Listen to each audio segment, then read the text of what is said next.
இலக்கை நோக்கி டுவர்ட் த கோல் இந்த நிகழ்ச்சிக்கு உங்களை அன்புடன் வரவேற்கிறோம். Praise the Lord. ஆண்டவராகிய இயேசுவின் இனிய நாமத்தில் இந்த நல்ல நாளிலே உங்கள் எல்லாருக்கும் அன்பின் வாழ்த்துக்கள். 1 சாமுவேல் 14 ஒருவேளை கர்த்தர் நமக்காக ஒரு காரியம் செய்வார். யோனத்தான் சொன்ன ஒரு நம்பிக்கை நிறைந்த வார்த்தை. இஸ்ரவேலர்களுக்கும் பெலிஸ்தர்களுக்கும் யுத்தம். பெலிஸ்தியர்கள் மிக்மாஸ் அப்படிங்கிற ஒரு பெரிய மலைப்பகுதியில் இருக்கிறாங்க, இவங்க பள்ளத்தாக்கில் இருக்கிறாங்க. அவர்கள் ஆயுதமுடையவர்கள், எண்ணிக்கையில் ஏராளமானவர்கள். ஆனால் இஸ்ரவேலிலே ராஜாவாகிய சவுல்டையும் அவனுடைய குமாரனாகிய யோனத்தாண்டை மட்டும்தான் ஆயுதம் இருக்கிறது. மற்றவர்களிடத்தில் யுத்தத்திற்கு பயன்படுத்துகிற ஆயுதங்கள் இல்லை. ஏன்னா பெலிஸ்தியர்கள் அன்னைக்கே தந்திரமா ஒரு வேலை பண்ணியிருந்தாங்க. ஏதாவது இவர்கள் தங்களுக்கென்று ஆயுதங்களை உருவாக்க கூடாது என்பதற்காக ஒரு கொல்லன் கூட இஸ்ரவேலிலே கிடையாது. அப்படி ஏதாவது ஆயுதங்களை செய்யறதுக்கு இவங்க முயற்சித்தால் பெலிஸ்தர்களிடத்துல தான் உதவிக்கு போகணும். அதுவும் இவங்க பயன்படுத்துகிற ஆயுதங்கள் மண்வெட்டி, கடப்பாறை, கோடாரி, தாற்றுக்கோள், இந்த விவசாயத்துக்கு பயன்படுத்துவாங்க பார்த்தீங்களா, இந்த மாதிரி காரியங்களை செய்யறதுக்கு தான் வாய்ப்பு. ஆயுதங்கள் செய்ய வாய்ப்பு இல்லை. இப்படிப்பட்ட சூழ்நிலையில மலையிலிருந்து அவர்கள் இறங்கி வந்து யுத்தம் பண்ணும்போது அவர்களுக்கு எளிது. ஆனா மலையில ஏறி, அது ஒரு செங்குத்தான மலைப்பகுதி, அதுல ஏறி அவர்களை அந்த பெலிஸ்தர்களை வீழ்த்துவது என்பது இஸ்ரவேலுக்கு சவாலான ஒரு காரியம். இப்படி யுத்தத்துல ஆயுதங்களே இல்லாத ஒரு கூட்டம், ஆயுதங்களோடு ஒரு கூட்டம், எண்ணிக்கையில குறைஞ்ச ஒரு கூட்டம், எண்ணிக்கையில அதிகமான ஒரு கூட்டம், மலைப்பகுதிக்கு மேல இருந்து இறங்கி வந்து யுத்தம் பண்றதுக்கு ஒரு கூட்டம், இங்க இருந்து ஏறி போய் யுத்தம் செய்யறதுக்கு ஒரு கூட்டம். இதுல யாரு ஜெயிப்பா அப்படின்னா ஆயுதம் இருக்கிறவங்க தான், எண்ணிக்கை அதிகமா இருக்கிறவங்க தான், மலையில இருந்து இறங்கி வந்து யுத்தம் பண்றவங்க தான். ஆனா இப்படிப்பட்ட சூழ்நிலையில தான் யோனத்தான் சொல்றார், ஒருவேளை கர்த்தர் நமக்காக ஒரு காரியம் செய்வார்.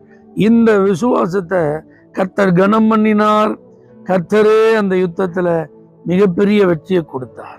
இதை போல இன்னைக்கு எதுவுமே என் கையில இல்லை, நம்புவதற்கு ஏற்ற ஒரு சூழ்நிலை இல்லை, காரியம் எனக்கு சாதகமா இருப்பதற்கு எந்த வழிகளும் இல்லை, எனக்கு சாதகமா எந்த ஒரு அடையாளமும் இல்லை, எனக்கு நான் விரும்புகிற காரியம் நடக்கும் என்பதற்கான நிச்சயமே இல்லைங்கிற ஒரு சூழ்நிலையில் நீங்க இருந்தாலும், இந்த யோனத்தானை போல கர்த்தர் நமக்காக ஒரு காரியம் செய்வார்னு நீங்க நம்ப உங்களால முடியுமானால் உங்க காரியங்களை கர்த்தர் வாய்க்க பண்ணுவார்.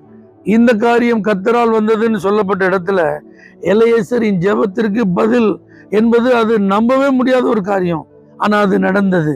அதை போல திருமண காரியங்களிலே கர்த்தர் ஒரு அற்புதத்தை உங்களுக்காக செய்வார். ஆண்டவர் உங்களுக்கு அந்த காரியங்களை கர்த்தரால் வந்ததுன்னு சொல்றதுக்கான ஒரு வாய்ப்பை தருவார். பரலோகத்தின் தேவனானவர் எங்களுக்கு காரியங்களை கைகூடி வர பண்ணுவார் என்று நெகேமியா ஜெபித்தான். ஏன்னா அன்னைக்கு அவ்வளவு எதிர்ப்புகள், அவ்வளவு நிந்தனைகள், பரிகாசங்கள், அவனுக்கு ஆதரவு இல்லை. ஆனா 52 நாட்கள்ல அந்த பரலோகத்தின் தேவன் காரியத்தை கைகூடி வர பண்ணினது ஒரு பெரிய அதிசயம். காரியம் மாறுதலாய் முடிந்தது என்று மொர்தெகாய், எஸ்தர்லாம் கர்த்தரை துதிப்பதற்கு ஒரு வாய்ப்பு. ஏன்னா அன்னைக்கு பலம் பெருத்த, அதிகாரம் நிறைந்த ஒரு மிகப்பெரிய சத்துரு ஆமான், அவன் எழுதின சட்டம் மாற்றி அமைக்கப்படும் என்பது நடக்கவே நடக்காத ஒன்று. நினைத்து பார்த்தாலும் அதை ஒருவராலும் தடுக்கவே முடியாது. எவ்வளவு அதற்கு முயற்சித்தாலும் அதை மாற்ற முடியாது. ஆனால் காரியம் மாறுதலாய் முடிந்தது. சீட்டு மடியில போடும் காரிய சித்தியோ கர்த்தரால் ஒரு காரியத்தின் முடிவு என்பது சீட்டு போட்டு பார்க்கறதுனால அல்ல, மனிதர்கள் தீர்மானித்து முடிவு செய்வது அல்ல, தெய்வீக முடிவுகள் எல்லாம் தேவனுடையது. ஆகவே எந்த காரியத்தினுடைய முடிவா இருந்தாலும், தீர்மானமா இருந்தாலும் அது கர்த்தர் தான். நீங்க விசுவாசித்து பாருங்க, உங்க சம்பந்தப்பட்ட எந்த காரியமா இருந்தாலும் அது கர்த்தர் செய்வார். நீங்க நம்பி பாருங்க, இன்னைக்கு கர்த்தர் உங்களுக்காக ஒரு காரியம் செய்வார். பரலோக தேவனே, யோனத்தானுடைய விசுவாசத்திற்கு பதில் கொடுத்த தேவன், இன்றைக்கும் நீர் எங்களோடு கூட இருக்கிறீர். உம்முடைய பிள்ளைகளுடைய காரியங்களை வாய்க்க பண்ணும். இயேசுவின் நாமத்தில் பிதாவே, ஆமென். For prayer contact Pastor J. J. Kumar, El Shaddai Ministries, 9500252586, Surandai.